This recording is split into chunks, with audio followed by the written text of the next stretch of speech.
दिन भर की खबरों के लिए प्रेस कीजिए बेल आइकन और सब्सक्राइब कीजिए सिल्क टीवी।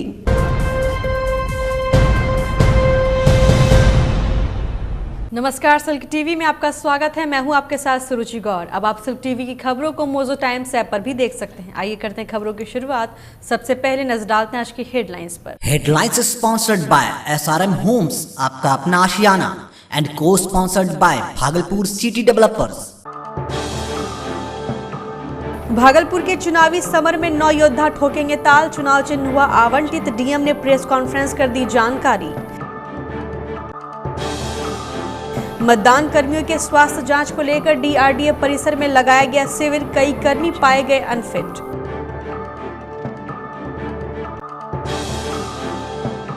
बांका के धोरैया में एक व्यक्ति की अपराधियों ने गला रेत कर की हत्या। इलाके में फैली सनसनी, जांच में जुटी पुलिस। डॉक्टर दंपत्ति के अपहरण की साजिश रचने वाला चढ़ा पुलिस के हत्थे। पूर्व कर्मचारी ही निकला मास्टरमाइंड। और मतदाताओं को जागरूक करने के लिए स्कूली छात्राओं ने निकाली जागरूकता रैली। डीडीसी ने हरी झंडी दिखाकर किया रवाना। और अब खबरें विस्तार से। जिला निर्वाचन पदाधिकारी सह डीएम प्रणब कुमार ने प्रेस कॉन्फ्रेंस आयोजित कर भागलपुर लोकसभा क्षेत्र से कुल 9 प्रत्याशियों का नामांकन वैध होने की बात कही है। उन्होंने कहा कि सभी प्रत्याशियों को चुनाव चिन्ह आवंटित कर दिया गया है। डीएम ने कहा कि प्रत्याशियों की गतिविधियों पर नजर रखने के लिए 4 पर्यवेक्षक दुष्यंत कुमार बोहरा, अंशुमान यादव, संदीप ठाकुर और PR चौहान को नियुक्त किया गया है। निष्पक्ष और भयमुक्त माहौल में चुनाव कराने को लेकर सारी तैयारी पूरी कर लेने की बात कही है। डीएम ने कहा कि आदर्श आचार संहिता उल्लंघन के 123 मामले में 54 प्राथमिकी दर्ज की गई है। साथ ही 15,000 से अधिक लोगों पर निरोधात्मक कार्रवाई करने की बात कही। डीएम ने चुनाव से पूर्व भारी मात्रा में शराब बरामद एवं वाहन चेकिंग में लाखों रुपए बरामदगी की भी बात कही। डीएम ने चुनाव आयोग द्वारा जारी सी विजिल ऐप पर आदर्श आचार संहिता के उल्लंघन को लेकर या किसी प्रकार की शिकायत को लेकर अपनी आपत्ति दर्ज कराने की अपील लोगों से की। प्रेस कॉन्फ्रेंस के दौरान एसएसपी आशीष भारती, सहायक DM Taranjot Singh, DDC Sunil Kumar, DPRO Bindusar Mandal मौजूद थे। नाम वापसी की अंतिम तिथि थी और 3 बजे तक लोग नाम वापसी कर सकते थे। जो भी अभ्यर्थी जिन्होंने नाम निर्देशन किया था वो नाम वापसी कर सकते थे 3 बजे तक। लेकिन जिन लोगों का नॉमिनेशन फॉर्म सही पाया गया और ऐसे 9 लोग थे, यद्यपि कुल नाम निर्देशन के दौरान 16 अभ्यर्थियों द्वारा 23 सेट में नामांकन पत्र दाखिल किया गया और 27 तारीख को उसकी स्क्रूटनी की गई, जिसमें से 9 अभ्यर्थियों का नाम निर्देशन पत्र सही पाया गया। रेस्ट 7 का सही नहीं पाया गया, जिनको कि स्क्रूटनी के दौरान पर्याप्त सुनवाई का मौका देते हुए और उनके नाम निर्देशन पत्र को खारिज किया गया। नाम निर्देशन पत्र की संवीक्षा के बाद 2 दिनों तक का समय था। किसी भी व्यक्ति के द्वारा, कोई भी अभ्यर्थी के द्वारा अपनी नाम वापसी की जा सकती थी। लेकिन आज 3 बजे तक जो हम लोगों ने समय रखा था चुनाव चिन्ह आवंटित करने का, उस समय तक किसी भी अभ्यर्थी के द्वारा अपनी नाम वापसी नहीं की गई। इस प्रकार अब लोकसभा निर्वाचन क्षेत्र भागलपुर 26 के लिए कुल 9 अभ्यर्थी कंटेस्ट करेंगे। लगातार कार्रवाइयाँ की जा रही हैं। इधर कल परसों में भी हम लोगों ने डिफेसमेंट ऑफ प्रॉपर्टी एक्ट के अंतर्गत काफ़ी कार्रवाइयाँ भागलपुर शहर में भी कराई हैं और अब तक लगभग 96 ऐसे केसेस पाए गए हैं। उसका रिमूवल कराया गया है 100 और इवन लाउड स्पीकर एक्ट में भी कार्रवाइयाँ की गई हैं। मीटिंग जो बिना परमिशन के की गई थी उस पर भी कार्रवाइयाँ की हैं। तो लगातार कार्रवाइयाँ चल रही हैं। लोकसभा चुनाव बेहतर ढंग से संपन्न कराने को लेकर कर्मियों की ड्यूटी लगाई गई है, लेकिन 500 से ज्यादा कर्मचारी बीमार हैं। इनमें से कुछ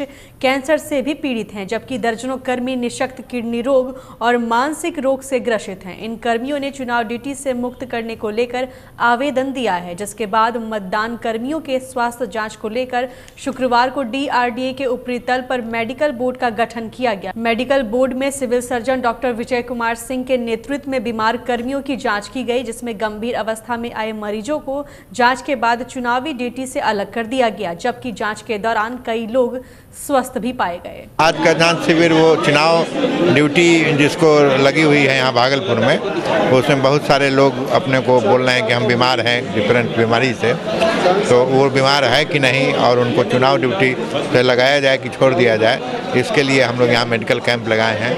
हर विभाग के डॉक्टर लोग यहाँ बैठे हुए हैं, हड्डी रोग के, आँख के, दांत के, physician, surgeon, lady doctor, gynaecologist, सारे डॉक्टर का यहाँ पर बैठा हुआ है और जिसका जो कंप्लेन है वो जांच किया जा रहा है और उसमें ये देखा जा रहा है कि चुनावी ड्यूटी ये कर सकते हैं कि नहीं कर सकते हैं।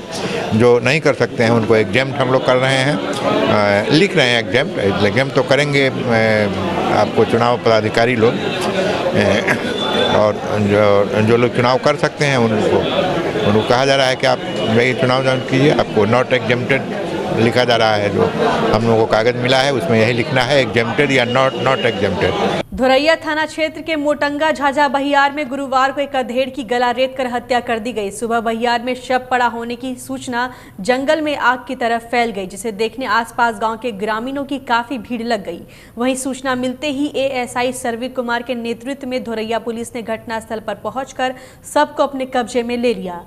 सबकी पहचान पंजवारा थाना क्षेत्र के कचमचिया गांव निवासी कारू पंजियारा के पुत्र 42 वर्षीय सुदीन पंजियारा के रूप में हुई है। पुलिस ने घटनास्थल से एक साइकिल एवं झोले में रखा करीब आधा लीटर देसी शराब बरामद किया है। बताया जा रहा है कि मृतक के दोनों कलाई पर चाकू के जख्म के भी निशान है।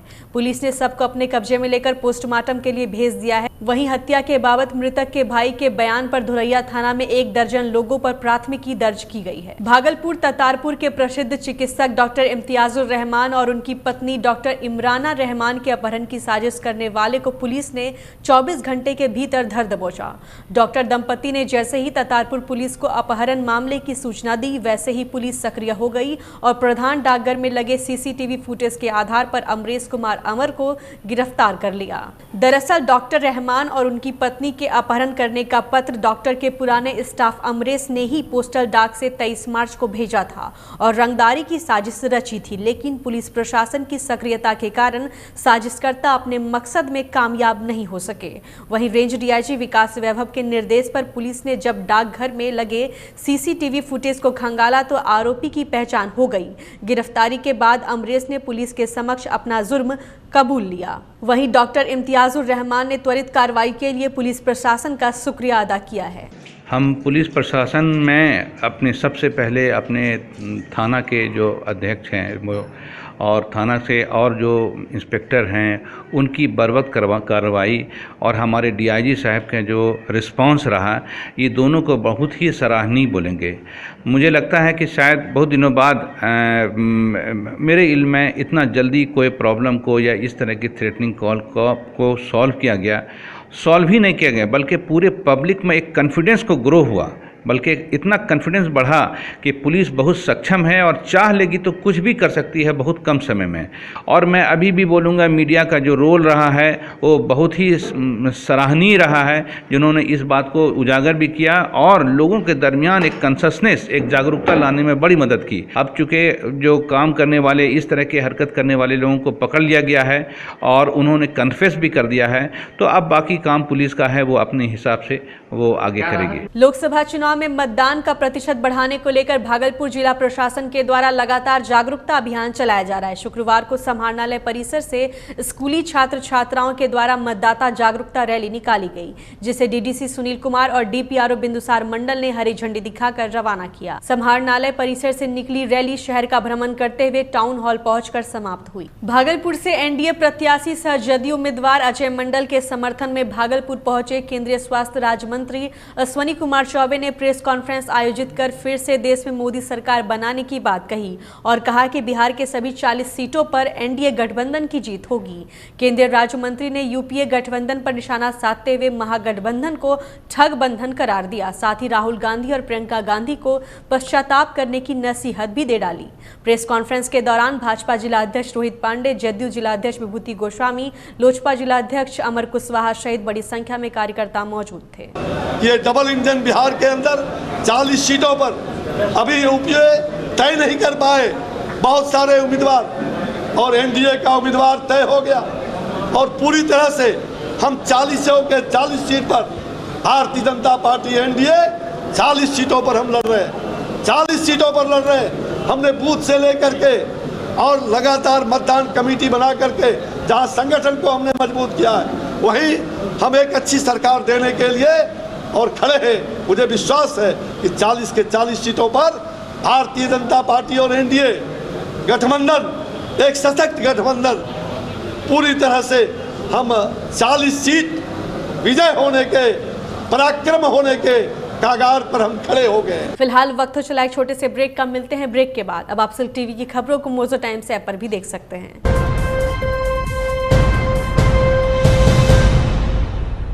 SRM होम्स आपके लिए लेकर आया है टाउनशिप, बिल्कुल ही नए कॉन्सेप्ट पर। सान सिटी, जी हाँ, सान सिटी टाउनशिप जो स्थित है आपके भागलपुर अमरपुर रोड में, कजरैली के पास, भागलपुर स्टेशन से मात्र 9 किलोमीटर की दूरी पर और बाईपास से मात्र 5 किलोमीटर की दूरी पर। सान सिटी, जहां खरीद सकते हैं आप अपनी पसंद का प्लॉट, वो भी मात्र 3 लाख रुपए प्रति कट्ठा, जहां मिलेगा आपको मेन रोड 20 फीट और ब्रांच रोड 15 फीट का।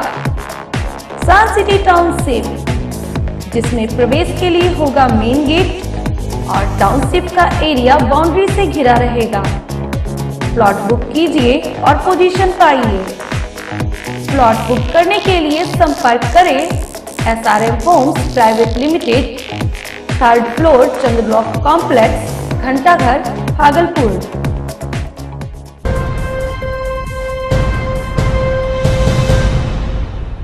ब्रेक के बाद एक बार फिर से आपका स्वागत है। आप देख रहे हैं सिल्क टीवी। अब आप सिल्क टीवी की खबरों को मोजो टाइम्स ऐप पर भी देख सकते हैं। शांतिपूर्ण लोकसभा चुनाव संपन्न कराने को लेकर पुलिस प्रशासन अलर्ट है। शहर के सभी चौक चौराहों पर सघन वाहन चेकिंग अभियान चलाया जा रहा है। शुक्रवार को भागलपुर के मनाली चौक पर RPSF और स्थानीय पुलिस बल के द्वारा संयुक्त रूप से वाहन चेकिंग अभियान चलाया गया। वाहन चेकिंग अभियान के दौरान सैकड़ों 2 पहिया और 4 पहिया वाहनों का जवानों ने सघन चेकिंग किया। इस दौरान गाड़ी की डिक्की, बैगों और कागजातों को भी खंगाला गया। भागलपुर सुंदरवती महिला महाविद्यालय में शुक्रवार को नवनिर्मित B.Ed क्लासरूम का उद्घाटन किया गया। क्लासरूम का उद्घाटन तिलका मांझी भागलपुर विश्वविद्यालय के प्रभारी कुलपति प्रोफेसर लीला चंद्र साहा, प्रतिकुलपति प्रोफेसर रामयतन प्रसाद, कॉलेज के प्राचार्य डॉक्टर अर्चना ठाकुर और प्रोफेसर माला ने संयुक्त रूप से किया। इसके बाद कुलपति ने क्लासरूम, सोलर सिस्टम और लैंग्वेज लैब का निरीक्षण किया और कई दिशा निर्देश भी दिए। वहीं B.Ed सत्र 2016-18 और 17-19 की छात्राओं को विदाई भी दी गई। कार्यक्रम का शुभारंभ अतिथियों ने दीप प्रज्वलित कर किया। कुलपति प्रोफेसर लीला चंद्र साहा ने कार्यक्रम में कॉलेज की प्राचार्य की जमकर प्रशंसा की और छात्राओं को सफल होने के कई टिप्स दिए। कुलपति ने कहा कि नए सत्र से विश्वविद्यालय में M.Ed की पढ़ाई भी शुरू हो जाएगी और शिक्षकों की समस्या भी दूर की जाएगी। वहीं कुलपति ने पास कर चुकी छात्राओं को M.Ed करने की सलाह दी। मौके पर सांस्कृतिक कार्यक्रम का भी आयोजन किया गया। B.Ed के लिए 2 रूम निर्मित हुआ है, जो अभी तक उसमें क्लासेस शुरू नहीं हुए हैं। तो आज छात्राओं के द्वारा, B.Ed की छात्राओं के द्वारा एक विदाई समारोह का आयोजन किया गया है। जो लोग पास आउट हो गई हैं उनको विदाई दी जा रही है और उसके साथ ही हमारे जो 2 कमरे तैयार हैं उनका उद्घाटन भी मैंने सोचा VC प्रो VC के द्वारा करवाया जाए। तो आज एक पंथ द्विकाज हो रहे हैं, उद्घाटन समारोह भी है और विदाई समारोह सब के साथ ही सहभोज भी है। पूरे महाविद्यालय के परिवार को खिलाया जाएगा, इसीलिए उसको सहभोज कहा गया है। और इसमें बड़ा अच्छा लग रहा है कि छात्राएं इतनी उत्साहित हैं। B.Ed की छात्राएं भावी कर्णधार वही हैं हमारे राष्ट्र की, क्योंकि आगे चलकर वो एक सफल शिक्षिका बनेंगी और उनका यह प्रयास काबिले तारीफ़ है। लोकसभा चुनाव में इस बार प्रत्याशियों के बीच दिलचस्प मुकाबला होगा। भागलपुर में एक तरफ महागठबंधन की लहर है तो दूसरी तरफ राजग की। वहीं आम आदमी पार्टी भी पूरे दमखम के साथ चुनावी मैदान में है। भागलपुर लोकसभा सीट से आपके प्रत्याशी इंजीनियर सत्येंद्र कुमार अरविंद केजरीवाल के फॉर्मूले पर चुनाव लड़ रहे हैं। इंजीनियर सत्येंद्र कुमार ने कहा कि भागलपुर की जनता विकास चाहती है, लेकिन जीतने के बाद प्रत्याशी जनता से किए गए वादों को भूल जाते हैं। भागलपुर में सबसे बड़ी समस्या अभी जाम की समस्या है, यातायात की समस्या है। यहाँ से NH भी ख़राब है, पुल भी सिंगल पुल है, भोलानाथ पुल में अंडरपास प्रॉपर नहीं है। तो ये मुख्य मुद्दे हैं और इनका समाधान जल्द से जल्द होना चाहिए। एयर कनेक्टिविटी की ज़रूरत भागलपुर को अत्यंत है, क्योंकि ये सिल्क की नगरी है, सिल्क नगरी है और सिल्क व्यवसाय को बहुत बड़ा बूस्ट मिलेगा।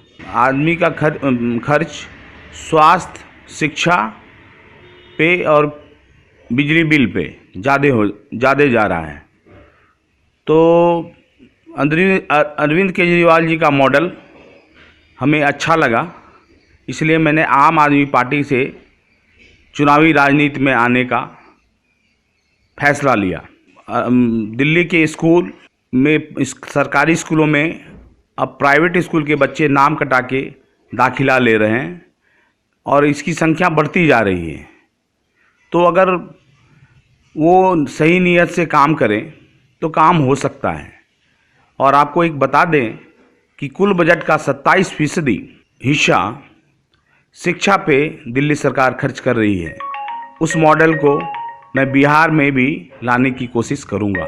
भयमुक्त और शांतिपूर्ण माहौल में लोकसभा चुनाव संपन्न कराने को लेकर पुलिस जवानों के द्वारा लगातार फ्लैग मार्च किया जा रहा है। बांका के पंजवारा में शुक्रवार को थाना अध्यक्ष मुरलीधर शाह के नेतृत्व में SSB और जिला पुलिस के जवानों ने पंजवारा बाजार और झारखंड से सटे बॉर्डर एरिया में फ्लैग मार्च किया। इस दौरान जवानों ने कई असामाजिक तत्वों को हिदायत देकर छोड़ दिया। बांका कटोरिया मुख्य सड़क मार्ग पर 2 बाइक के बीच सीधी टक्कर हो गई, जिसमें एक युवक की मौत घटनास्थल पर ही हो गई, जबकि 3 युवक गंभीर रूप से घायल हो गए, जिसे इलाज के लिए कटोरिया रेफरल अस्पताल में भर्ती कराया गया है। घटना को लेकर बताया जा रहा है कि डुमरिया मोड़ के समीप विपरीत दिशा से तेज रफ्तार से आ रही 2 मोटरसाइकिल सवार के बीच सीधी टक्कर हो गई। मृतक युवक की पहचान फुल्ली डुमर थाना क्षेत्र के रुपेश कुमार के रूप में हुई है। वहीं तीनों घायलों को डॉक्टर ने बेहतर इलाज के लिए रेफर कर दिया है। और अंत में चलते चलते एक बार फिर से नजर डालते हैं आज की हेडलाइंस पर। Headlines sponsored by SRM homes, आपका अपना आशियाना, एंड को sponsored by Bhagalpur city developers. Bhagalpur के चुनावी समर में 9 योद्धा ठोकेंगे ताल, चुनाव चिन्ह हुआ आवंटित, डीएम ने प्रेस कॉन्फ्रेंस कर दी जानकारी। मतदान कर्मियों के स्वास्थ्य जांच को लेकर DRDA परिसर में लगाया गया शिविर, कई कर्मी पाए गए अनफिट।